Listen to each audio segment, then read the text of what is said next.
لاحظنا هناك فقرات دخلناها مع هذه الحفل، ومنها الشعار، منها الهوية طبعا، ومنها الويب سايت الجديد.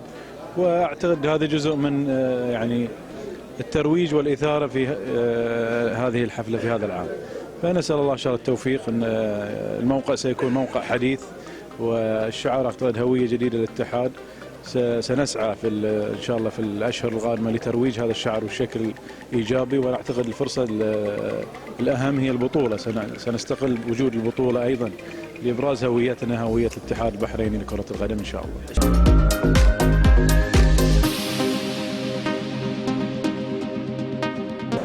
أول شيء حلوكم ويا بعض ومبروكين الجوائز. كانت في بينكم منافسة في الملعب، يعني خلينا نقول في الدوري، كل واحد يبي يسجل وكل واحد يبي ياخذ الهداف. يعني خبرنا عن المنافسة اللي كانت داخل الملعب، شنو شعورك كان؟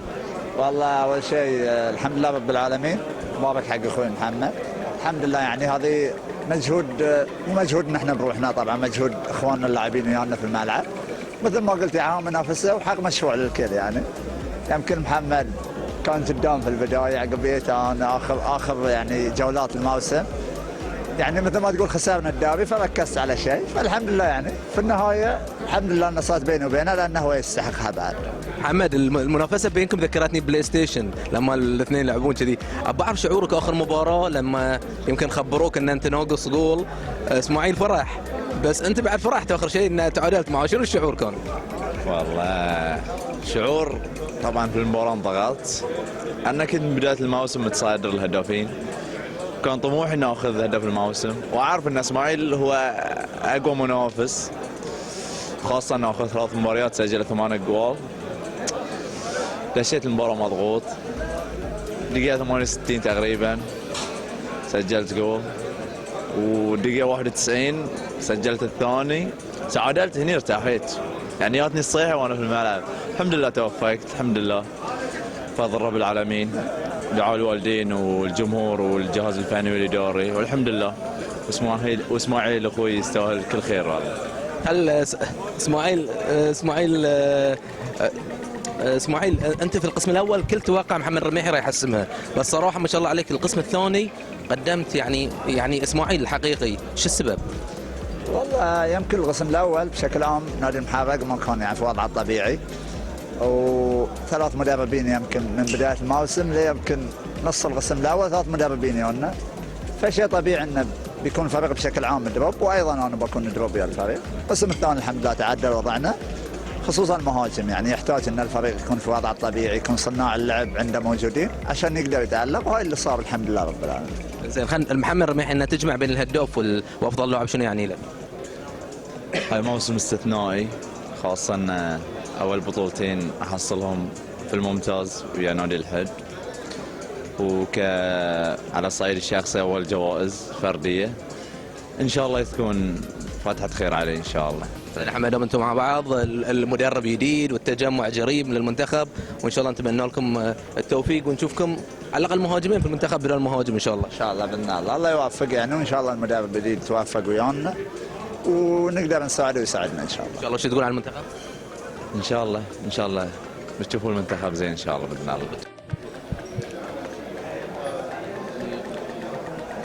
الف مبروك. الله يبارك في حياتك يا استاذ، الله يخليك ان شاء الله. علي، ابارك لك افضل لاعب صاعد، بس كأنها يعني نظريه شوي كانت انها تفوز بافضل لاعب صاعد، بس ما حقق طموحك ان ستره، يعني خلينا نتكلم عن ستره لان انت فزت معاه في ستره.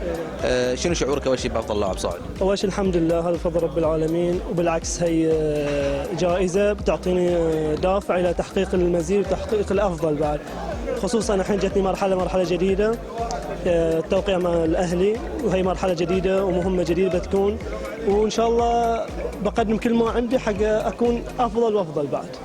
كافضل لاعب صاعد، هل يعطيك طموح ان تثبت نفسك في منتخب البحرين؟ اكيد، هي يعني الهدف الاول والطموح الاول انك انت تمثل منتخب بلادك يعني، وهي ان شاء الله بتعطيني دافع ان اثبت في المنتخب واحقق المزيد ويا المنتخب ويا النادي الاهلي. من سر فوزك بافضل لاعب صاعد بصراحه؟ سر فوزي للامانه في شخص عزيز علي واخو قريب، اسمه حبيب أيد ومسافر، والله يرجع بالسلامة إن شاء الله. تمنيت إنه يكون موجود بس الله يرجع بالسلامة. بالتوفيق ان شاء الله بالاهلي. إن شاء الله، الله يخليك، مشكورين موفقين إن شاء الله يخليك إن شاء الله. كابتن احمد صالح الدخيل، مساك الله بالخير. ليلة جميلة يعني، في جميلة ختام موسم، ألف مبروك فوز بجائزة أفضل مدرب. شو تقول يعني كأفضل مدرب؟ بسم الله الرحمن الرحيم. طبعا أي شعور ما يوصل. هذه مجهود، مو نقول لها مجهود موسم، هاي مجهود الناس اللي اشتغلت قبلنا في نادي الملكية. احنا نكملين العمل، الكل ساهم في الإنجاز ذي كمركز ثالث. يعني تميز المدرب او الجهاز الفني، لان هذه مجهود الكل مثل ما قلت لك، جهاز اداري، جهاز فني، عمل مثمر، دعم اداري، دعم جمهور متميز. يعني انا احمل لهم القبعه او احمل لهم العقال على الدعم اللي سووه السنه. دعاء الوالده وزوجتي الغاليه طبعا هذه من الاشياء المهمه في المسيره ذي. كابتن، مسؤولية تضاعفت، يعني بلا شك انه في كلام عن مشاركة خارجية، في كلام انه تبي تحسن من الثالث، الان تطمح ايضا حتى حق الثاني، المسؤولية كبيرة. طبعا ما اخفي عليك، هو الهدف اللي كان موضوع مركز رابع، لكن المجهود الجبار اللي قاموا بابناء اللاعبين طبعا وصلنا للمركز الثالث. وهاي طبعا في هذا اليوم انا اشيد بهم واشكرهم على المجهود اللي قدموه. ومثل ما قلت في المشوار، احنا ما نقول بيصعب، ما في شيء صعب على الانسان اذا جد. الامور اللي يعني اطلبها انه يكون الدعم اكثر من جميع الجوانب، من اداره النادي، من اتحاد الكره، من مؤسسه الشباب، اللجنه الاولمبيه. كل ما زاد الدعم طبعا زاد الطموح عند الانديه وعند المدربين وعند اللاعبين. يعطيكم العافيه، بالتوفيق ان شاء الله. خليك سلمي. بس احمد، الف مبروك، يعني نمسك الخشب للموسم الثاني على التوالي افضل حارس. شنو يعني لك هالشيء؟ الله يبارك فيك، اشكرك اول شيء مازن. والله يعنيني شيء واجد، يعني هاي السنه الثانيه على التوالي افضل حارس، يعني ما جاء من جهد يعني اشكر اللاعبين اللي وقفوا وياي في النادي هناك، واشكر الاداريين، واشكر مدرب الفريق، واشكر المدرب الحراس اللي كان له ثقل كبير يعني الصراحه في التمارين في اشياء. وان شاء الله نقدم الافضل حق الموسم الجاي، بعد نطمح للثلاثيه ان شاء الله. ان شاء الله يعني هذه يجربك من حراسه المنتخب. ان شاء الله احنا يعني مستعدين في اي وقت للمنتخب، وان شاء الله نقدم الافضل حق المنتخب وحق النادي ان شاء الله. مبروك مره ثانيه. الله يبارك فيك ان شاء الله حبيبي. الحمد لله على الفوز الموسم الثاني التوالي. والله يعني الفوز هاي ما جاب مجهود الوحيد، يعني جاب مجهود الفريق كامل، من المدربين للمساعدين لمجلس الاداره بدعمهم، يعني خلاني اوصل مستوى طول موسم تسجيل اهداف. الحمد لله حققتها. حققت الهداف بس للاسف ما صعدته. والله كان ناقصنا الصعود الموسم الجاي، اجتهدنا وصلنا لاخر جوله، لكن كان شيء بسيط وكنا نصعد. لكن هذا الموسم ان شاء الله بدعم مجلس الاداره ووجود كابتن اسماعيل ومساعدينه واللاعبين، ان شاء الله نهايه الموسم تكون في الممتاز الموسم الجاي. ان شاء الله نشوفك في المنتخب. ان شاء الله نكون مع المنتخب، شرف نمثل المنتخب. طبعا حفل ختام الموسم، شنو الجديد في هذا الحفل وكيف شفت الحفل؟ بسم الله الرحمن الرحيم. يعني ما اشوف انه في اختلاف كبير عن الحفل اللي صار في المواسم السابقه. كنت اتوقع ان طريقه اعلان الجوائز تكون افضل من هالطريقه بحسب ما اعلن الاتحاد. كنت يعني اتوقع انه يكون في الستايل الاتحاد الدولي، اعلان افضل لاعب، 3 لاعبين يكونوا موجودين و3 مدربين يكونوا موجودين، ورئيس الاتحاد هو اللي يعلن. اعتقد هذا الشيء يعني هو اللي كان راح يميز الحفل، هذا الشيء ما صار. توقعت الجوائز كانت متوقعه للافضل لاعب، افضل لاعب صاعد؟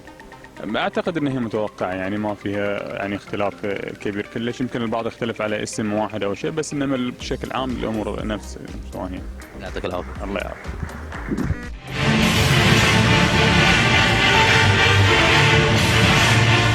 انتهى الموسم الكروي 2015-2016 بحلوه ومره، وقد كان موسما استثنائيا بحق من حيث الندية والإثارة بين المتنافسين.